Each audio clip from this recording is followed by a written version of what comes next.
Hello everyone, welcome to Prachi Radiology classes. Today I am going to discuss about types of X-ray tube rating chart. तो मेरी video को and तक जरूर देखना।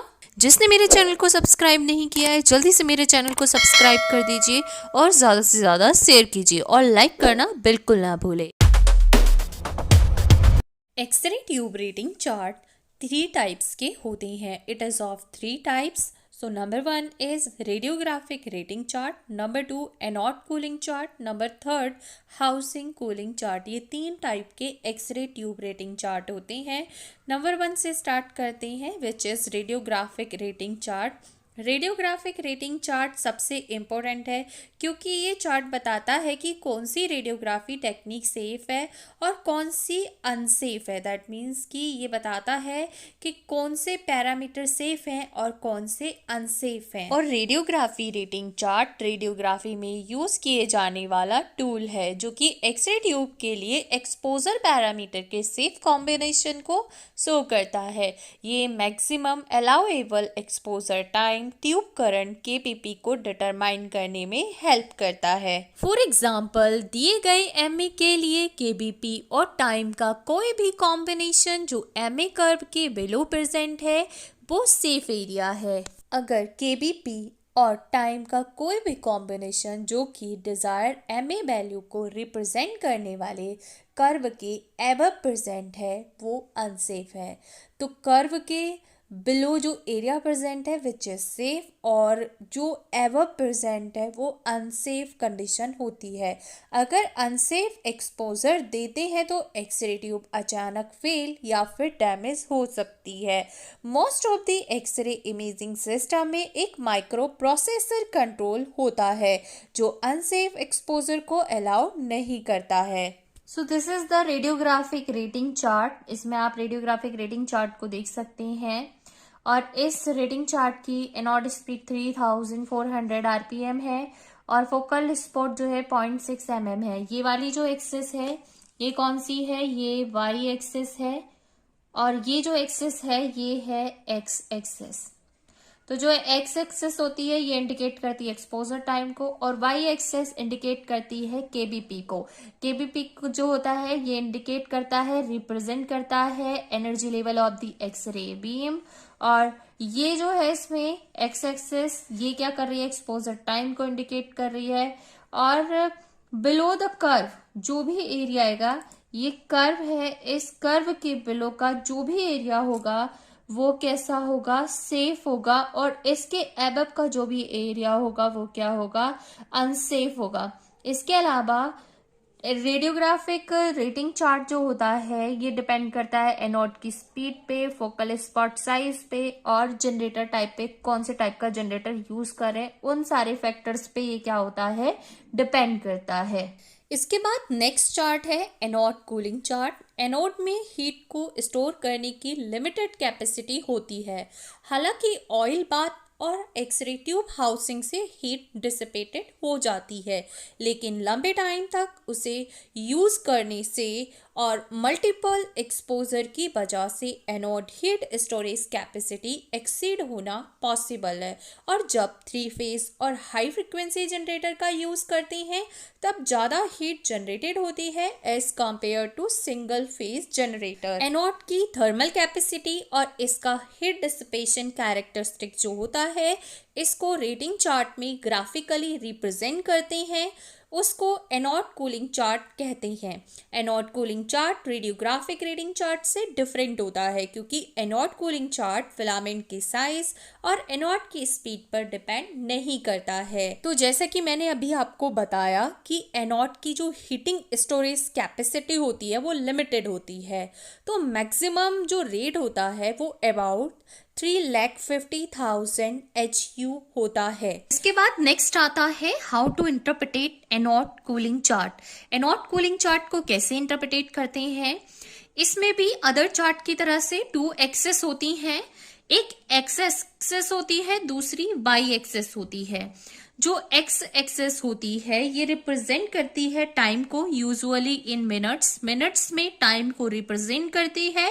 और जो बाई एक्सेस होती है ये रिप्रेजेंट करती है कि कितना अमाउंट ऑफ हीट स्टोर है एनोड में, ये उसको रिप्रेजेंट करती है। तो again I will tell you, ये एनोड कूलिंग चार्ट का डायग्राम है, ये ग्राफिकल रिप्रेजेंटेशन है। इसमें दो एक्सेस हैं, this is the X axes, this is the Y access.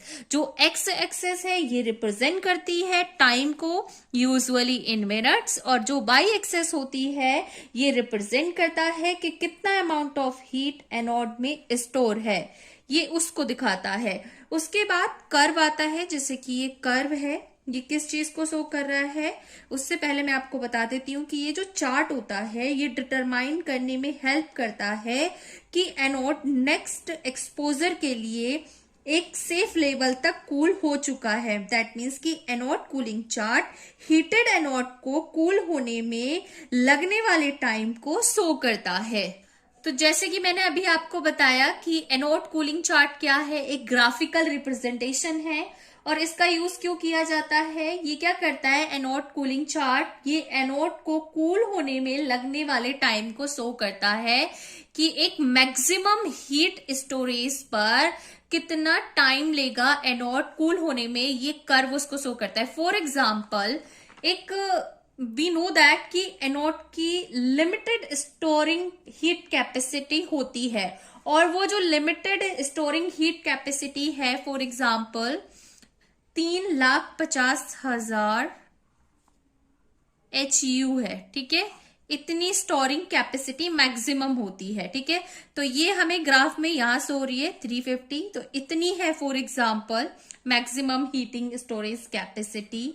तो इतनी स्टोरेज कैपेसिटी पर जब एनोड इतनी हीट को अचीव कर लेता है या फिर इतनी हीट को स्टोर कर लेता है, तो एनोड को पूरी तरह ठंडा होने में अबाउट 15 मिनट लगते हैं। कितने लगते हैं? 15 मिनट। तो पहले तो एनोड बहुत फास्टली क्या होता है, कूल होता है, फिर उसके बाद स्लोली स्लोली ठंडा होता है। तो यही ग्राफ में दिखाया गया है कि एनोड की जो storing maximum storing heating capacity होती है वो अबाउट 3,50,000 होती है। कितनी होती है? 3,50,000 होती है। और 3,50,000 में जो है कितना टाइम लगता है, अबाउट 15 मिनट लगती हैं। तो पहले जो है कूलिंग प्रोसेस जो होता है वो बहुत ही फास्टली होता है, देन स्लो प्रोसेस हो जाता है, तो it will take about 15 minute. इतनी हीटिंग स्टोरेज कैपेसिटी पर एनोड कूल होने में 15 मिनट लेता है। तो एनोड कूलिंग चार्ट क्या करता है, एक इसका ग्राफिकल रिप्रेजेंटेशन देता है कि एनोड को कूल होने में कितना टाइम लग रहा है, ये उसको ग्राफिकली रिप्रेजेंट करता है ताकि बाद में क्या कर सके, नेक्स्ट एक्सपोजर के लिए सेफ लेवल तक ये क्या हो जाए, कूल हो जाए और इसको सेफली क्या कर सके, यूज कर सके। बेसिकली एनोड कूलिंग चार्ट का यूज क्यों किया जाता है? एनोड कूलिंग चार्ट क्या करता है, जब एनोड के अंदर हीट स्टोरेज हो जाती है, मीन्स कि वो किसी भी लेवल पर है, फॉर एग्जांपल एक मैक्सिमम लेवल पर पहुंच गई है, मीन्स कि एनोड में जो हीट स्टोरेज हो गया है वो मैक्सिमम लेवल पर फॉर एग्जांपल 3,50,000 तक पहुंच गया है, तो उसको कूल करने में कितने टाइम की ज़रूरत होगी, ये चार्ट उस चीज़ को शो करता है। तो जैसे कि आप इस डायग्राम में देख सकते हैं कि 3,50,000 पर कितना मिनट ले रहा है, 15 मिनट ले रहा है कूल होने में। तो ये चार्ट क्या शो कर रहा है कि एक हीटेड एनोड को कूल होने में कितना टाइम रिक्वायर्ड है, ये चार्ट उस चीज़ को शो करता है। इसके बाद नेक्स्ट आता है housing cooling chart. Housing cooling chart जो होता है ये इसकी शेप जो होती है ये सेम एनोड कूलिंग चार्ट की तरह से ही होती है, और इसका प्रिसाइसली सेम वे में ही यूज किया जाता है जैसे कि एनोड कूलिंग चार्ट का किया जाता है, वैसे ही हाउसिंग कूलिंग चार्ट का इसी सेम वे में यूज किया जाता है, ठीक है। तो ये क्या है, हाउसिंग कूलिंग चार्ट है। इसमें भी दो एक्सेस होती हैं, जैसे कि मैंने आपको बताया कि हाउसिंग कूलिंग चार्ट जो होता है इसका shape similar to anode cooling chart की तरह से होता है। तो इसमें भी क्या होंगी, दो एक्सेस होंगी। ये वाली जो एक्सेस है ये एक्स एक्सेस है, और ये वाली जो एक्सेस है ये कौन सी है, ये वाई एक्सेस है। तो इसमें भी दो एक्सेस होती हैं, एक एक्स होती है और एक वाई होती है। तो जो एक्स एक्सेस होती है ये कूलिंग टाइम को यूजुअली मिनट्स में रिप्रेजेंट करती है, और जो वाई एक्सेस होती है ये अमाउंट ऑफ हीट स्टोरेज को इंडिकेट करती है। ठीक है, उसके बाद जो एक्सरे ट्यूब हाउसिंग होता है उसमें मैक्सिमम हीट कैपेसिटी जो होती है वो सेवरल मिलियंस में होती है। जैसे कि आप इसको देख सकते हैं, ये मिलियंस में है।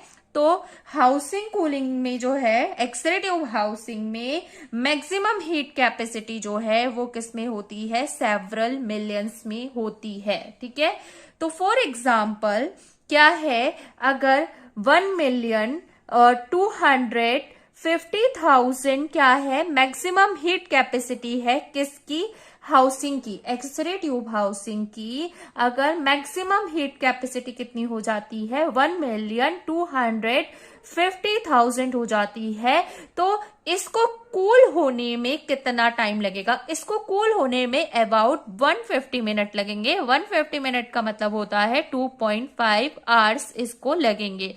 तो जब एक्सरे ट्यूब हाउसिंग जो है जब वो एक मैक्सिमम हीट कैपेसिटी पे आ जाता है, उसमें जब हीट स्टोरेज मैक्सिमम हो जाती है तो उसको कंप्लीट कूलिंग के लिए जो टाइम रिक्वायर होता है वो अबाउट 2 आवर्स तो लगते ही है, 2.5 आवर्स या फिर 1 आवर्स, इतना अबाउट टाइम क्या होता है, लगता है। तो हाउसिंग कूलिंग चार्ट किस चीज को शो कर रहा है, हाउसिंग कूलिंग चार्ट शो करता है कि एक्सरे ट्यूब हाउसिंग को आफ्टर मैक्सिमम हीट कैपेसिटी के बाद कितना टाइम लगता है कूल होने में, ये इसको शो करता है। तो जैसे कि मैंने आपको बता दिया कि हाउसिंग कूलिंग चार्ट जो होता है किस चीज को शो कर रहा है, कि ये शो कर रहा है कि एक मैक्सिमम हीट कैपेसिटी पर कूल होने में, हाउसिंग कूल होने में कितना टाइम ले रहा है। तो एक्सरे ट्यूब हाउसिंग जो है वो हीट जो स्टोर करती है, मैक्सिमम हीट स्टोर करती है कैसे,